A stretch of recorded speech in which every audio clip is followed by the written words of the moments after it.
อกกันหน้าเวทีมีบุญมีงานประจำปี คนดีไปเบิ่งหมอล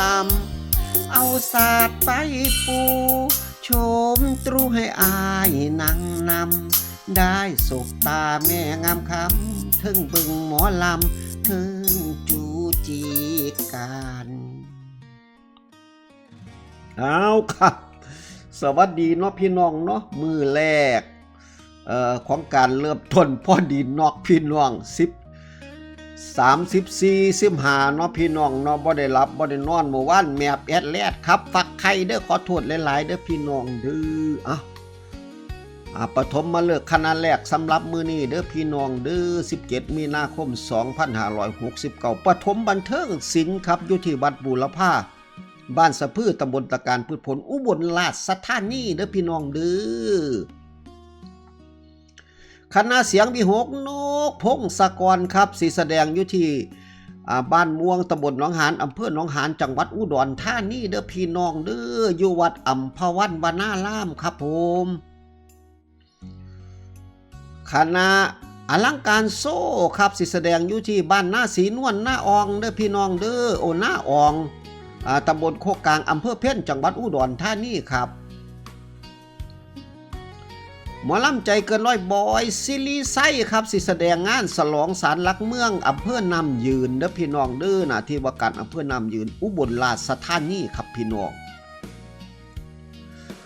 ส่วนแอนอรดีครับเมื่อแรงนี่ทำการแสดงอยู่ที่งานเกษตรและของดีอำเภอทาย่างเด้อพี่น้องเด้อสนามฟุตบอลอำเภอทาย่างจังหวัดเพชรบุรีครับไปให้กำลังใจแอนอรดีครับพี่น้องสารเราบันเทิงศิลป์นำโดยหัวหน้าจักรพันธ์ลำเพื่อนครับสิแสดงอยู่ที่บ้านจอมตาลเด้อพี่น้องเด้อตำบลจอมศรีอำเภอเพ่นอุดรธานีครับอีสานนครศิลป์ครับสิแสดงอยู่ที่วัดบ้านทาหนองเท่าเด้อพี่น้องเด้อตำบลเวียงค่ำอำเภอกุมภาวะปีอุดรธานีเกียงไก่อีสานศิลป์ครับสิแสดงอยู่ที่งานของดีเมืองซุ่มแพเด้อพี่น้องเด้ออยู่ที่ว่าการอำเภอซุ่มแพจังหวัดขอนแก่นครับเสียงอีสานย่าแม่น้องน้อยอุไรพรแล้วก็น้องแป้งเด้อพี่น้องเด้อนำทีมงานมื้อแรงนี่รับเชิญศิลปินจากค่ายโตเกียวมิวสิกเต็มวงเด้อพี่น้องเด้อฟูลแบนด์ครับของค่ายโตเกียวมิวสิกขึ้นเวทีร่วมนำอยู่ที่งานบุญพระเวทวัดหนองสำล้านตำบลโน่นคออำเภอโน่นคูนจังหวัดศรีสะเกษครับสาวน้อยเพชรบ้านแพงครับสิแสดงอยู่ที่บ้านโน่นสูงตำบลจำปีอำเภอศรีถาดอุดรธานีพี่น้องไปให้กำลังใจสาวน้อยลำเพิ่นโซ่ครับสิแสดงอยู่ที่บ้านท่าเรือตำบลท่าเรืออำเภอหน้าหวาดนครพนมเด้อพี่น้องเด้อแล้วก็คอนเสิร์ตรวมสมัยใหม่พัสลีออนทั่วกทมเด้อพี่น้องทั้งเขตปริมณฑลก็ให้กำลังแรงใจกับใหม่พัสลีคอนเสิร์ตรวมสมัยม่วนแน่นอนครับระบบเสียงนี่เยี่ยมเลยสำหรับใหม่พัสลีในฤดูกาลนี้ครับแสดงอยู่ที่ลานอเนกประสงค์ตำบลบ้านสางเด้อพี่น้องเด้ออำเภอเมืองปทุมธานีครับแม่ทับดอกเหมยครับกับบ่อน้อยหนาบ่อธรรมดาครับอยู่ที่อำเภอกุชินาลายเด้อพี่น้องเด้อจังหวัดกาฬสินธุ์ครับไปให้กำลังใจครับแม่ทับดอกเหมยคำขึ้นนี่ลำซิ่ง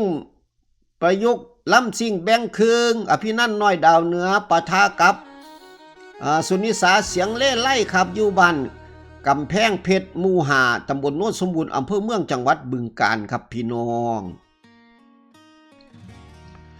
นกปิยพรสมสุขล่ำซิ่งแบบใดฮะแบบใดแสดงอยู่ที่บ้านดอนไผ่เด้อพี่น้อง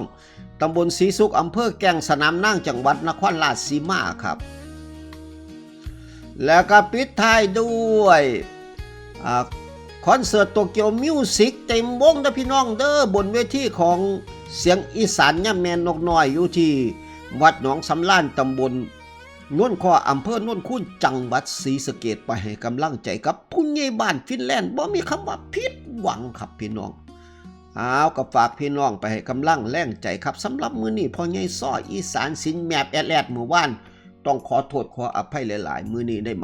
มาโหลโปข่าวอีกเนาะครับเนาะครับก็สิพยายามเฮ็ดให้เต็มที่ครับ3มื้อต่อกันนอกต้องขออภัยหลายๆเด้อพี่น้องเด้อนอกมื้อวานนี่ครับมื้อหวยออกพร้อมครับสำหรับมื้อนี้ฝากไว้เพียงเท่านี้พ่อใหญ่ซ้ออีสานสินต้องไปก่อนมื้อหน้าก็ค่อยมาว่ากันใหม่สำหรับมื้อนี้ขอกล่าวคำว่าสวัสดีครับ